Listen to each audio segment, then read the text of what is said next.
That bell snuck up on me. Wasn't quite ready. Looks like you guys are ready. We're a little imbalanced tonight. We got everybody on this side of the aisle here, so that's okay. You guys are important too, and I'll make sure to look at everybody on both sides.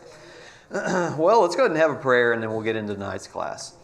Father in heaven, we praise your name. We thank you so much for Jesus, for the incredible sacrifice that he made on our behalf that makes the hope of heaven real to us. Help us to dream of heaven daily. Help us to remember where we're going, Father, so that we can endure where we are. Father, thank you for this amazing book that you preserved, the amazing example of Daniel and his friends. Help us to be strong like they were. Help us to stay faithful in an evil land and to remember your dominion no matter what. In Jesus' name we pray. Amen. Well, last class we talked about Daniel 2, that great... I'm going to move this microphone here.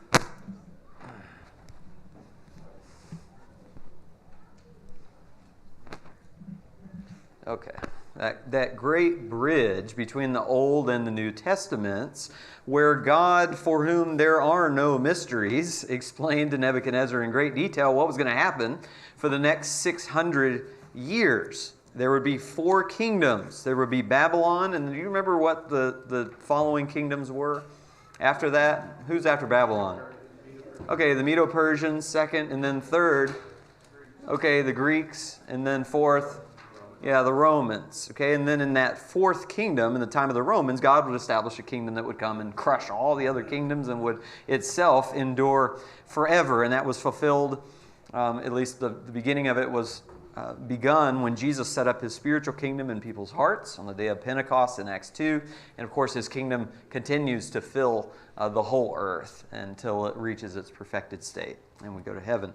Well, tonight we're going to transition to Daniel chapter 3, but just a quick review on the purpose of Daniel is to remind us of God's dominion above the nations in an evil land ruled over by pagans.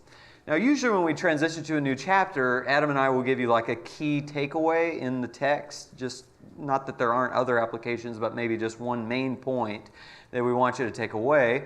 I'm going to do that tonight. Usually we do it at the beginning. I'm going to do it toward the end. And that's because I just think the point that I want you to see will be more, you'll appreciate it more once we go through the chapter together and kind of see where the material takes us. So as we jump into Daniel chapter 3, we see that Nebuchadnezzar makes an image. And let's just look in verse 1 to start out.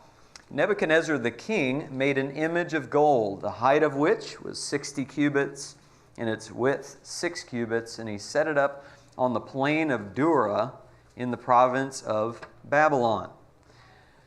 Question, do you see already a connection between chapter 2 and chapter 3?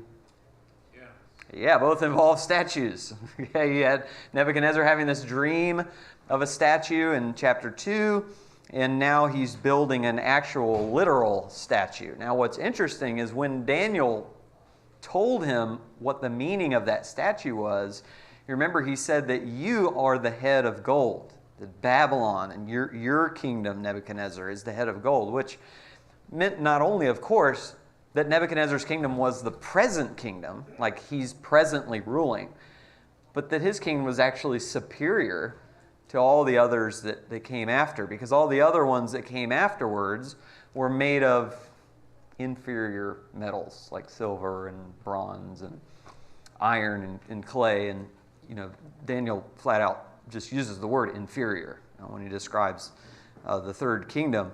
So I don't think it's coincidence to find Nebuchadnezzar, after that dream interpretation, after learning he's the king, he's the golden head on that statue, that now he's constructing a statue entirely of gold to represent his kingdom and to represent his power. Now, in the ancient world, who did they ultimately assign, or maybe that's not the right word, credit their power to?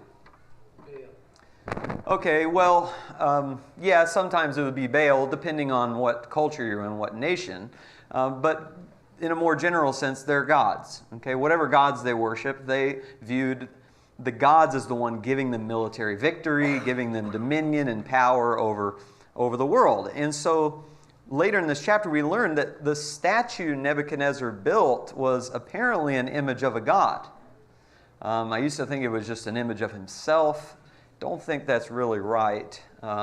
He talks later about the image of a god, and we don't know exactly which god. It could have been Marduk, who was the chief deity of the Babylonians.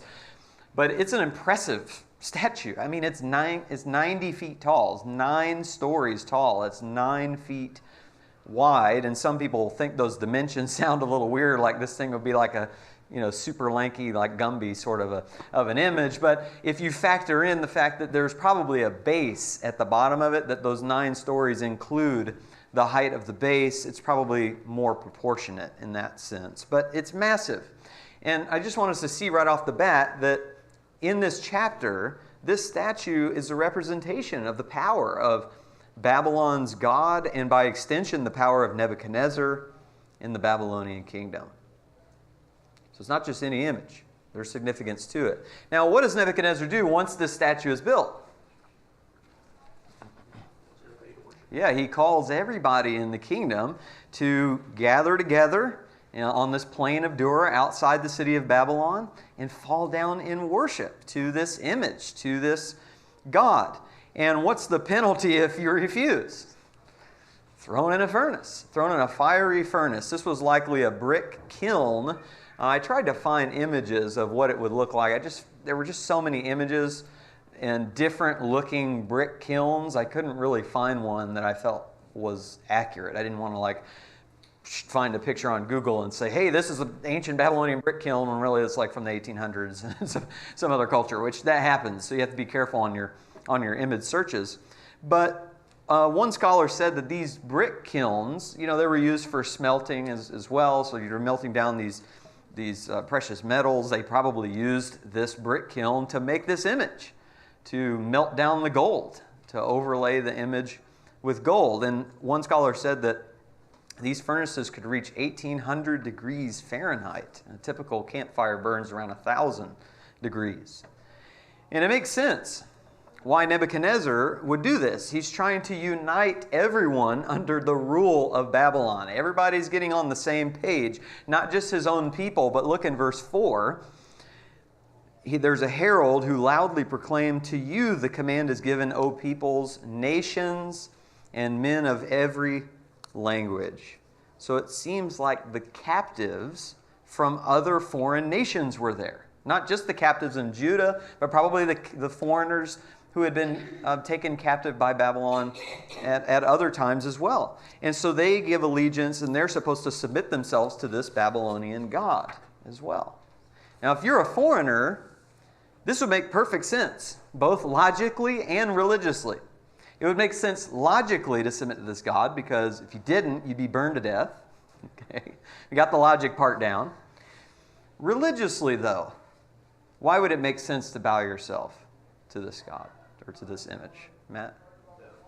Obviously, their god is superior because they conquered you, so, Yeah, absolutely. This god is apparently stronger than our gods were, and so it just makes sense that we need to now give homage and go ahead and get on this god's good side. Jason?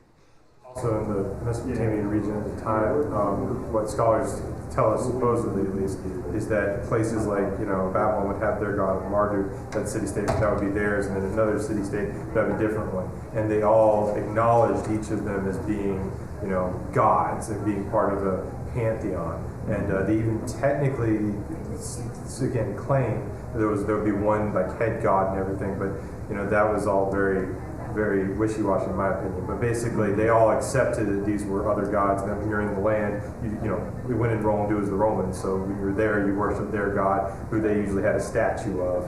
Yeah, that's a great point, because it's not like when Nebuchadnezzar makes this image, he's saying, I'm monotheist, and this is the one true God, this image. No, they believe in a pantheon, as you said, many different deities. In fact, later when he questions Daniel's 3 friends, he said, will you not worship my gods? So, he's talking about this image, but then he still, invites a plurality. And if you're a foreigner, you also worship a plurality of gods. And hey, when in Rome or when in Babylon, I'm going to be on the good side of those gods. But of course, that's not going to work for Daniel's three friends, Shadrach, Meshach, and Abednego. Nebuchadnezzar makes an image. Hang on one second. And then Daniel's friends make a stand. Hananiah, Mishael, and Azariah, they have faith to realize that the one true God is Yahweh, and this false idol is just a joke. Jack?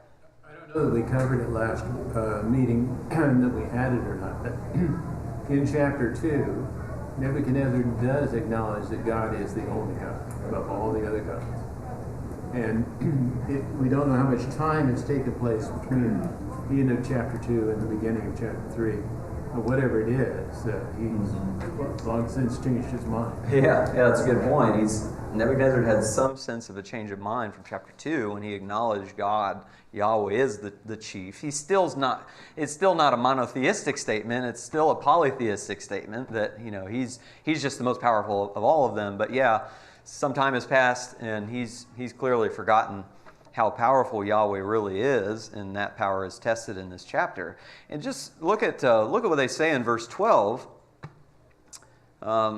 Here this report has been brought against them, and these court officials say, there are certain Jews whom you have appointed over the administration of the province of Babylon, namely Shadrach, Meshach, and Abednego. And these men, O king, have disregarded you. They do not serve your gods or worship the golden image which you have set up. So probably, as is often the case, there's jealousy going on when God's people have success in the world in an evil land. The people who are evil don't like when God's people have more success than they do. These three friends have been elevated to a position of power in the kingdom because of chapter 2, and now they're being attacked. And now these court officials are going after them and saying, listen, these men, they did not bow down to this image, and you need to do something about it. So imagine just the tremendous amount of faith that they had here, both logically and religiously.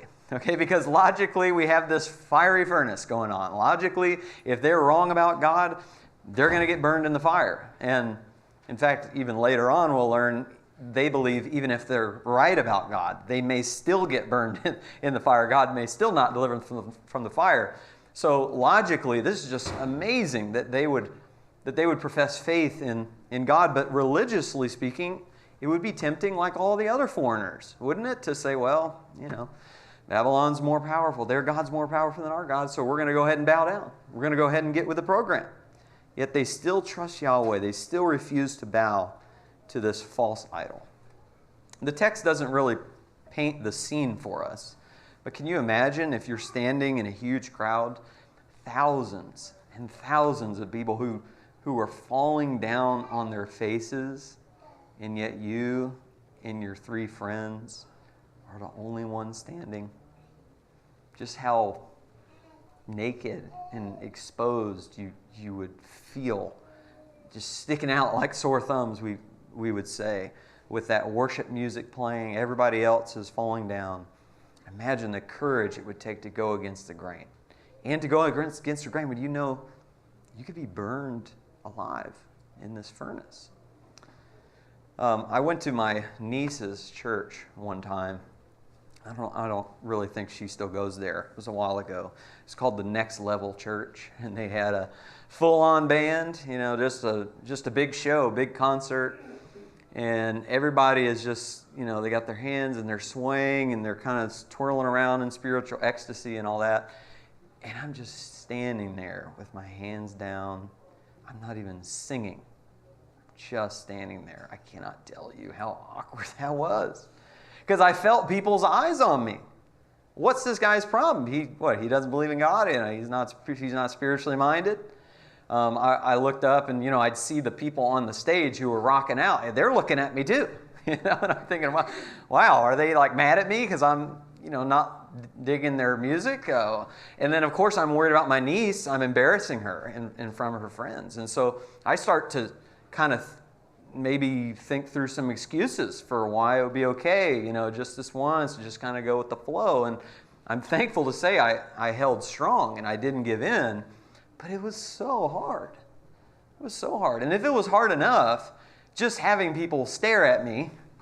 Imagine if they said, sway with us, or we will throw you in a furnace of fire. Well, that'd be even harder. And I'd like to think that I would have the faith to say, no, I'm not doing it, even if it means I get burned alive. But that didn't happen, so I don't know. But these men are so, so inspiring. Now, let me ask you, what are some excuses they could have made to, hey, just this once, just go ahead and bow down to this idol? Matt, and then Randy. Well, if we're not really in our heart, we're just going to go through the motions. We're just not going to stick out. It's like crossing your fingers when you, I promise I'll do, whatever that thing is behind your back. Like, it's going to look, we're just going to, keep it on the down low. But in our heart, we're not really worshiping, so it's fine. Yeah, good. So we're still going to treasure God in our heart, even though we're going to do something outwardly that's different. He knows our hearts. He knows what we mean here. Randy? Live to preach another day could be that too. Okay, live to preach another day, is that what we said? Yeah, wow, that really is, that would be tough, right? If I die, if I get thrown in a fiery furnace, how am I going to live to be an influence? I mean, think of all the good I could do if I was still alive, and I could talk to Nebuchadnezzar, and I could talk to the Babylonians, and that'd be a really powerful motivator, I think. Yes, sir? It's not really a God, not the God, so I'm not really worshiping. So if I'm going through these motions, they really mean nothing anyway. Yeah, it's not really a real God anyway. In fact, that actually happens in the New Testament. In 1 Corinthians 10, the Corinthians were eating at an idol's temple, and one of the excuses for eating in the idol's temple was they're not really idols, they're not really real gods. We have knowledge that they're not real gods. And Paul just, smashed that thinking to pieces in 1 Corinthians 10. Jason, I think I saw you before, Jack. Go ahead. Well, to Matt's point, was one of the things that I was going to bring up is they were told to worship under threat of death, right? And Matt said exactly, well, they'll just go through the motions, which is exactly why under the New Covenant, God didn't try to make Christianity the law of the land, because He doesn't want people to be forced to worship Him. And it's hard for us to understand that because we live in a democracy where everybody has a voice. But Christianity does not need to be the law of the land. Yes, marriage isn't what it used to be now that they've added, but it hasn't been that for 60 years with divorce and remarriage. Sure, yeah, forced worship is not God's plan. What our obligation to God is. So we need to understand that legislating Christianity is not scriptural in terms of what God wants from us. Sure. Yeah, amen to that. Jack, do you have another excuse that they would have made? Yeah, we have some really cushy jobs right now. And if we despise Nebuchadnezzar in this way, he might very well relieve us of our good jobs, and we will have no way of making our money. Okay, yeah, so they could convince themselves, look, we're going to lose our position here. Of course, I guess they had bigger concerns in the sense of being burned alive, but I think about it too this way. Nebuchadnezzar has been kind to them. He gave them this great exalted position. And so if we don't do this, it'll be ungrateful. We'll be showing Nebuchadnezzar we just don't care what he's done for us. It'll almost be rude. Someone said anybody can oppose an enemy, but it takes special conviction to oppose a friend. It seems like Nebuchadnezzar in some ways has befriended these young men, and I think we're going to see that too when he gives them a second chance. But he's raised them to a position of power, and they could easily make that excuse. The point is, there's really always an excuse to compromise if we look hard enough for one. But they don't. They don't compromise. They stick to their guns. They knew that to bow down would be to participate in sin. So they hold fast. Other applications that we see from this text through verse 12. Any other applications you all see there? Maybe I'll ask this question.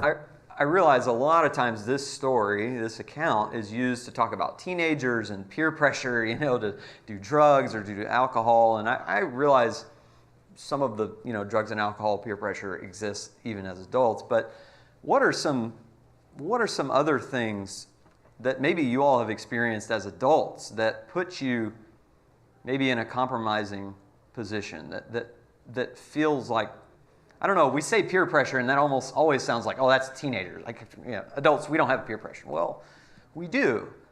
But are there examples that you can think of that, more of an adult variety? Jason? Well, I used to use this with a class is the adults, you answer the phone at home because this is before caller ID. Yeah. You answer the phone and it's a salesperson.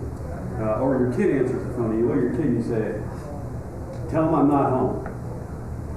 All right, so you've got a kid who wants to honor his father and mother and obey him, but his father or mother has just told him to lie. Okay, and we need to think about that from the adult perspective too. Why are we doing that? And we need to understand, I think, Brian, that there is no level of sin. It's either a sin or it isn't. And so for these guys, just bowing down, that was a sin, and we are not going to do it. Yeah, sure. So, and as parents, we got to make sure not to put our children in compromising situations, and we have to be careful not to be compromised. Alexa? I mean, I experienced peer pressure at work with, like, happy hour drinking. Like, they're like, it's just one drink, it's not a big deal. Like, it's cool that you're a Christian, but, like, one drink's okay. And, having to explain to them why was difficult, and one of them kind of reacted poorly to that and in anger out of the idea that I can't have any. So that's one way that is kind of normal to experience, I guess. Most corporations I know of do happy hour. Okay. Just like the thing. Yeah. So, it is an unfortunate truth in this world that the alcohol thing temptation isn't just for teenagers, but everybody's drinking. Everybody's giving into that lifestyle. Jason?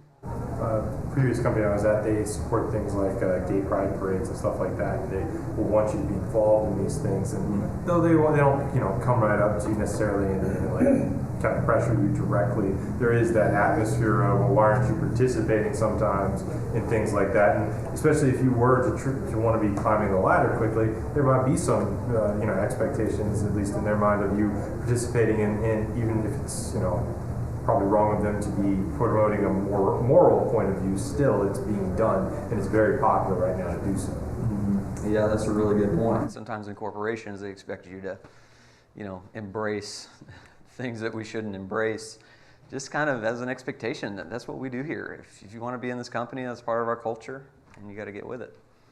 Yeah. Good. Yeah, I mean, I think we'll all, in some ways, face those things. And as Christians, we have to take a stand like these three friends, even if it means getting thrown in the furnace, which is what Nebuchadnezzar does. He now is enraged that they have defied the king, and he's ready. He's ready to punish these men. But first, and again, it may be because he had a good relationship with them, but he calls these three men up to himself, right? He calls them up and says, let me hear it from you. Is it true? Is it on purpose? Did you purpose this in your heart? Or is this a mistake? Did you think I said stand for this God and not fall down and worship for this God? I just want to make sure that the record is straight. I appreciate that about Nebuchadnezzar here. And again, I think he has some level of respect for these men, that he's not just going to take someone else's word for it. He didn't actually see it. It's being reported to him. So he's going to go and he's going to ask them himself. And then, even after he asks them, he gives them a second chance. He says, okay, I'm going to give you another chance. If you're ready, look in verse 15. Now, if you are ready, at the moment you hear the sound of the horn, the flute, the lyre, the trigon, the psaltery, the bagpipe, and all kinds of music, to fall down and worship the image I've made, very well. But if you do not worship, you will immediately be cast into the midst of the furnace of blazing fire. And what God is there who can deliver you out of my hands? Well, now Nebuchadnezzar has really messed up. Because he doesn't know it, he doesn't realize it, but he has just issued a challenge to Yahweh.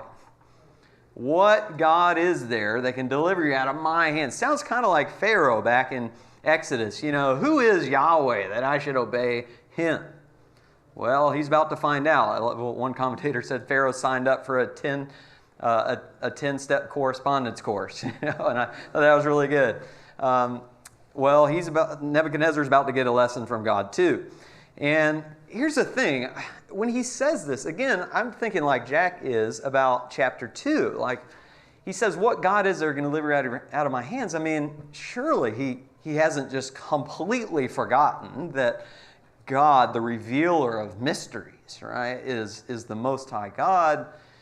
I'm just wondering if he still remembers that, but his point is not even that God can deliver you from my power. It's one thing for your God to like tell my dream and interpret it, but if I want to kill you, if I want to put you to death, there's no God stopping me.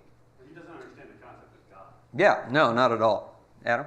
Waldron in the book also talks about that the chronology may not be linear. It may be organized the way that it is for different reasons, and it's possible that this story happens before Daniel 2. Yeah, that is a possibility. That's a possibility.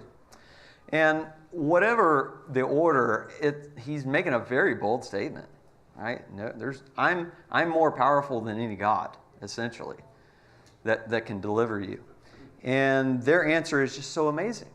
Verse 16, Shadrach, Meshach, and Abednego replied to the king, O Nebuchadnezzar, we do not need to give you an answer concerning this matter. Now, I don't think that they're being rude here. I don't think the point is, well, we don't need to tell you anything.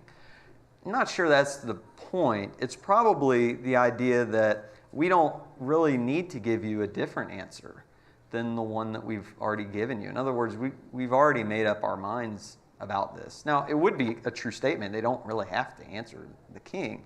I'm just not sure that's the point, that they're kind of, sticking it to Nebuchadnezzar and saying, well, we don't have to tell you anything. Not sure that's the point. But they've already decided.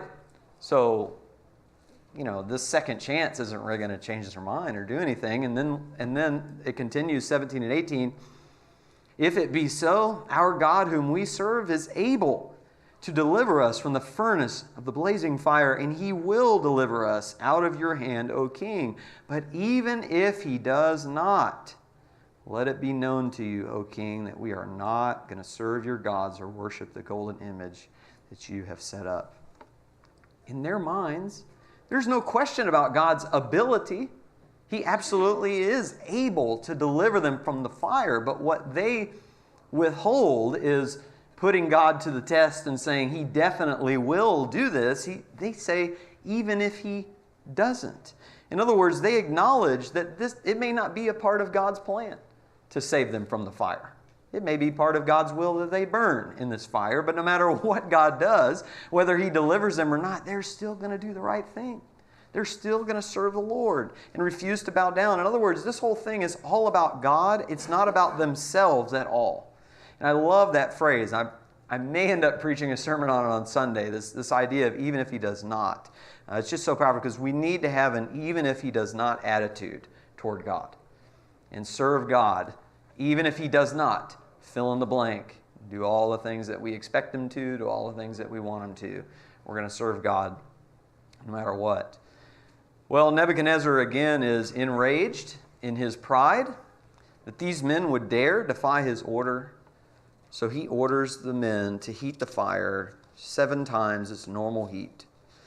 Again, probably to ensure that the gods won't be able to save them, because this fire is just the hottest fire on earth. And then he assigns valiant warriors to escort them so that they can't escape.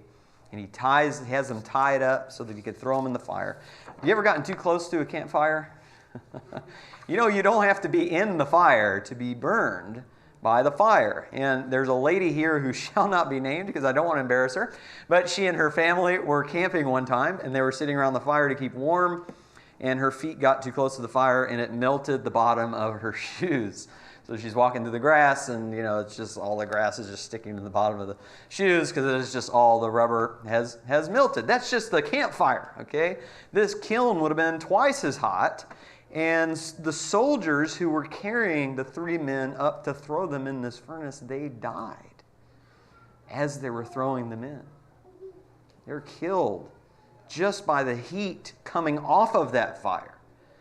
Well, at the bottom of this furnace, there would have been a door, like an opening, so that air could get through and so that they could, stoke the fire and see inside. And Nebuchadnezzar is looking through that opening, and he not only sees those 3 men walking around in the fire, he sees a 4th being, one like a son of the gods, he says. And, of course, many images that you find on Google will try to make that image look as much like their view of Jesus as possible. But we don't know that that was Jesus. Probably was just an angel. But he sees a fourth being, which to him appeared supernatural in some way. And these men, they're just walking around. They're just hanging out in the furnace like everything is fine. And so he orders them to come out of the furnace. Well, first he does a double check and he's like, hey, did we throw 3 people in there? How many people did we put in there? I'm confused. Just want to make sure. There was only 3. Yeah, that's right. There was only 3. How in the world are there 4 in there then? Well, he commands them to come out, and the fourth being that he saw in there apparently does not come out with them. It's just the 3. And notice what he calls them in verse 26. Nebuchadnezzar came near to the door of the furnace of blazing fire. And he responded and said, Shadrach, Meshach, and Abednego, come out, you servants of the Most High God, and come here. Then Shadrach, Meshach, and Abednego came out of the midst of the fire.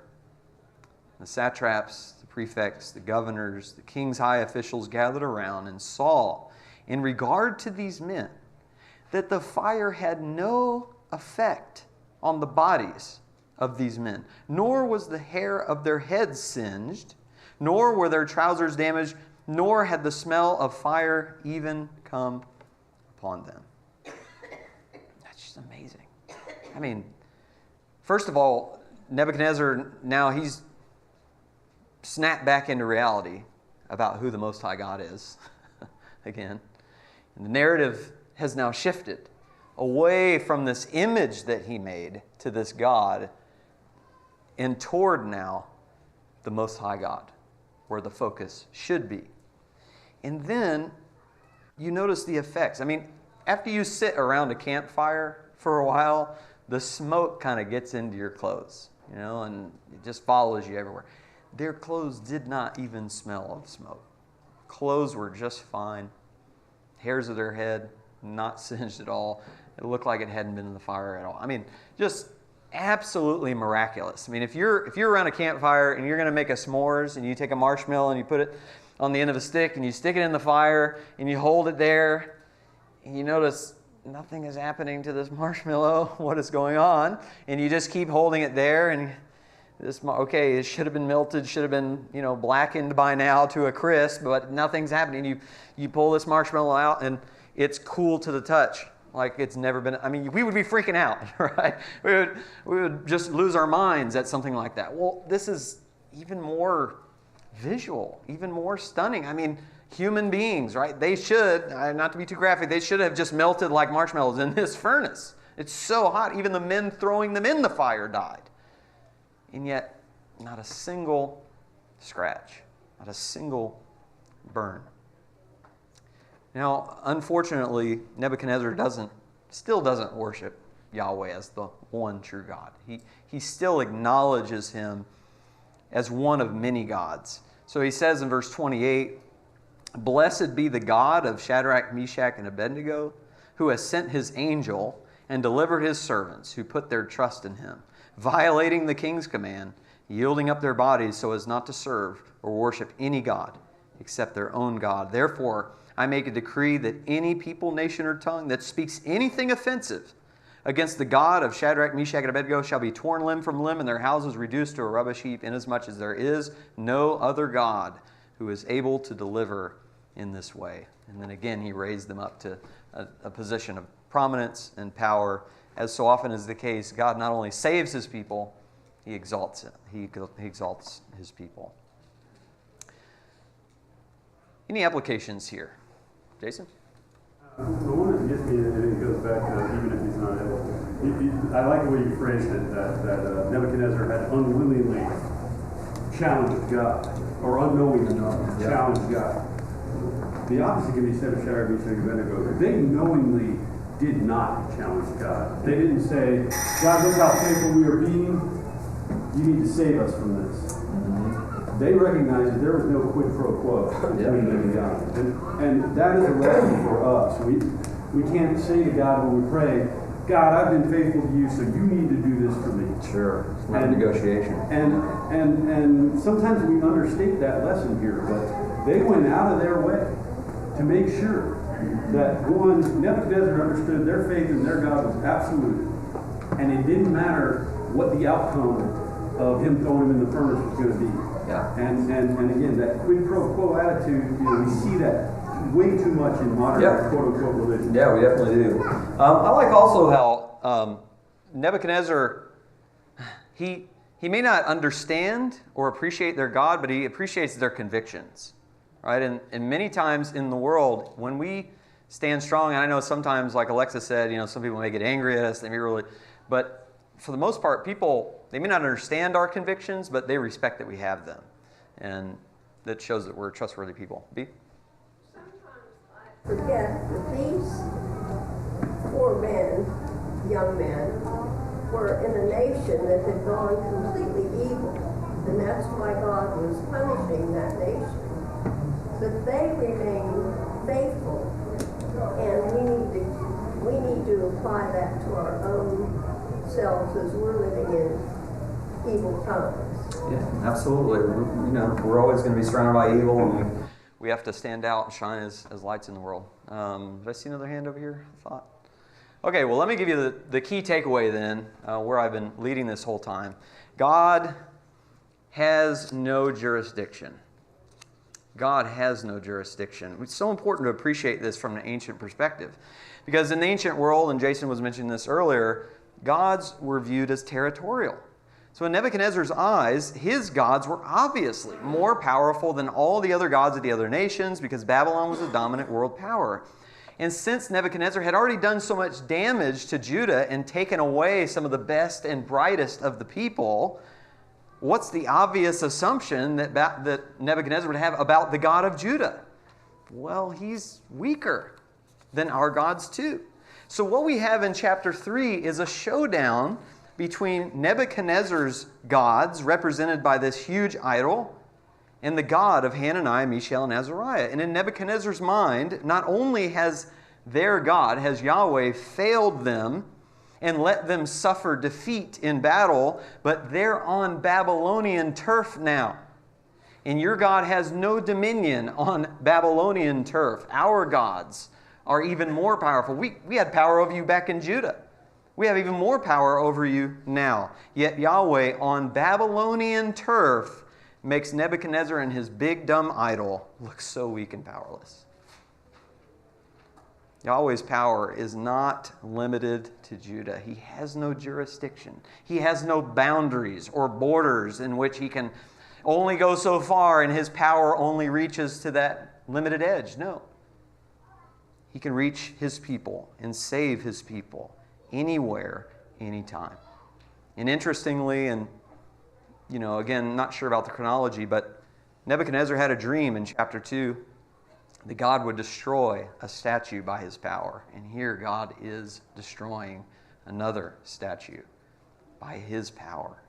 This chapter is just another way for God to show his dominion above the nations in an evil land, both to the Babylonians and to his own people. And Isaiah made a beautiful promise about this, that even though you be taken off into captivity, God would still watch over you. God would still protect you. And he says in Isaiah, back in chapter 43, verse 2, God says, when you pass through the waters, I will be with you, and through the rivers, they will not overflow you. And when you walk through the fire, you will not be scorched, nor will the flame burn you. Now, I think the point of that passage was figurative fiery trials.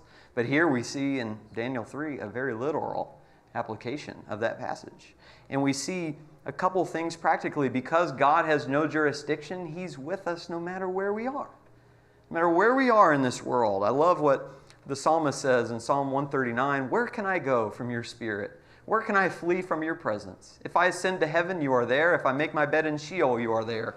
If I dwell in the remotest parts of the sea, even there your hand will lead me, and your right hand will lay hold of me. And God will always take care of us, even when we're under fire.